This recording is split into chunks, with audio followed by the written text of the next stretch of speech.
Yo, J-Dilla is arguably the GOAT of all time. You actually seen J-Dilla in the studio. I did. Produce a beat? In Dearborn, Studio A. Yep. Where's that at? It's over at like Ford and Beach Daily area. It's over like Dearborn Heights. It's like Dearborn Heights, Dearborn. Yeah, it's over there.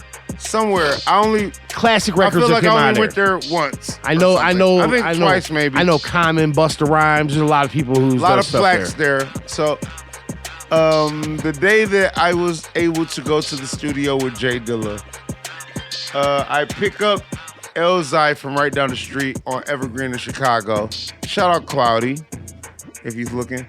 I happen to have my Volvo at that time, the Photo Volvo. The Photo Volvo. All right. And that sounds like a Slum Village song. Yeah, the Photo Volvo. Yeah. So anyway, we go to Studio A. We're waiting on Dilla. I already know that Dilla's a legend, so I'm like, yo, we're waiting on Dilla. Like, I never met Dilla, so it's like kind of like, you're waiting on Dilla. Like, you're like 20 years old, you're waiting on Dilla to walk in. Right. He comes in. No, first of all, he pulls up in a limousine. So he's automatically... So Dilla's already coming out. He's coming out like an old Crush Groove video. He's coming in like a big star. Right. And you like, yo, I'm in the studio with a big star. Right. You know? So it's like the Detroit Prince just came in there. Yeah. For real. Like the Detroit Prince just came in there. And then he comes in, he cooks the beat up in like no longer than 10, 15 minutes. He asked me, do I want to... Right. I say no, because I was too young and I didn't know what the reaction I would have would be. Because I never did that. You might have produced a beat. You know what? I was cool with just being quiet. No, I've been just to be a fly on the wall. I know. Bro. I wish I would have. You good, man? It's all right. At that time, but now I wish I would have. But at the same time, he went and blew the piano room down. Yep. You feel me? Yeah. Came back, added a couple sounds, and then we did this song called Concrete Eyes. It's on Witness My Growth. Okay, and the Elzai Witness My Growth. So that is the song that we recorded. And so at the end, when you hear this Mobb Deep-esque like block scene where everybody's like, yo, that was me, Dilla, and Elzai. Sweet. Standing at the mic all together, just one mic, and it was just me, Dilla, and Elzai. Now, at that point, did Dilla really know Elzai? Yeah, he knew El. He didn't know me. Okay. Because Elzai must have been really young, too. Yeah, he was.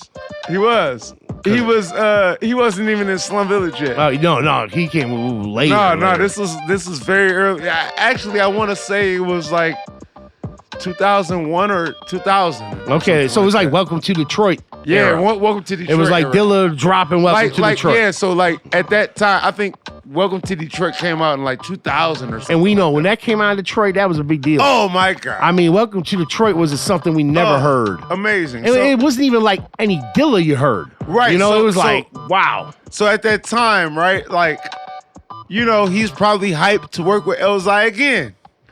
And I just so happened to be his ride there. Yeah. And then, I just so happened to, I knew better even at like 20 years old. I'm just like, yo, just be quiet and be cool.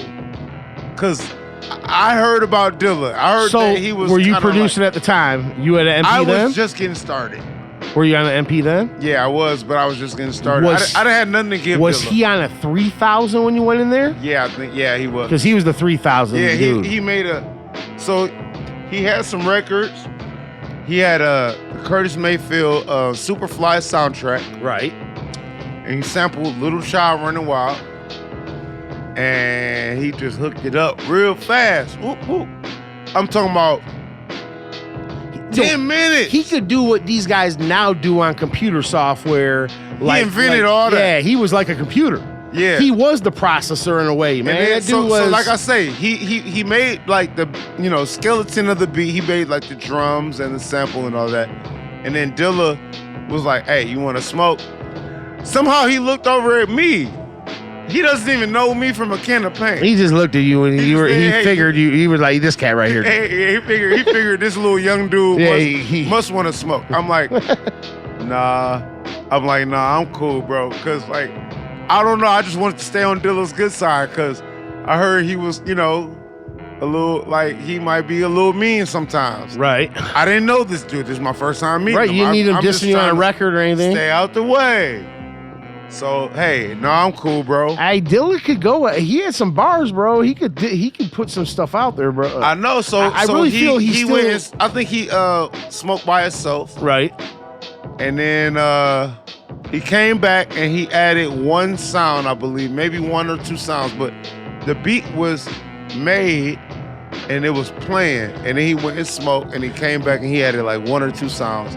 And the music was done, but the beat was already done. And like, man, if this was now, you guys would have been like live, like I'm in the studio. Yeah. I wouldn't even.